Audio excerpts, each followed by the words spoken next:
through the fundamentals of SN2 reactions. What does SN2 stand for?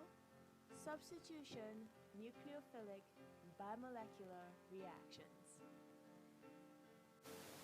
First, we start with an alkyl halide and a halogen that acts as a good leaving group. Add to this equation a nucleophile and a solvent, and one gets the nucleophile substitutes for a halogen in the final product. In the SN2 reaction, the bond between the carbon and the halogen is polarized. The halogen is more electronegative than the carbon, so it pulls the electrons in the bond closer to itself, giving the halogen a partial negative charge. If the carbon is losing electron density, it's going to end up being partially positively charged. A negatively charged nucleophile is going to be attracted to the partial positively charged carbon. The nucleophile is going to attack the carbon. This SN2 reaction requires a strong nucleophile. As the nucleophile attacks the carbon and is in a process of forming a bond, that is when the halogen leaves. This is the transition state. The bond between the nucleophile and carbon is forming at the same time the bond between the carbon and the halogen is breaking. The nucleophile has to attack from the opposite side of the halogen, as the halogen is in the way. Because of this, when the leaving group leaves, you only get, that means 100% inversion of the configuration.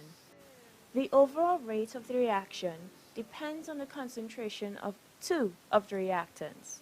It depends on the concentration of the nucleophile and the alkyl halide. Therefore, the rate law of this mechanism would be the rate constant K times the concentration of the starting alkyl halide multiplied by the concentration of the nucleophile. Just a few factors that affect SN2 reactions. Bond strength. For instance, a carbon-iodine bond is most reactive, whereas a carbon-chlorine bond is least reactive. Steric hindrance. Since the nucleophile has to be able to approach the backside of the halogenic alkane, the less groups around like alcohol groups, the faster the reaction can occur. Thirdly, electron density. In relation to the primary halogenic alkane reacting fastest, then the secondary, and then the tertiary halogenic alkane reacting the slowest.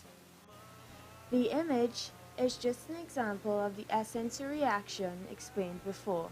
The chlorine is acting as the leaving group.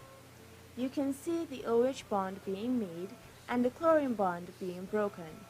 It is important to note that this is happening simultaneously within your transition state. Sometimes a flowchart can help you pick the right mechanism. Just follow the yes and no's.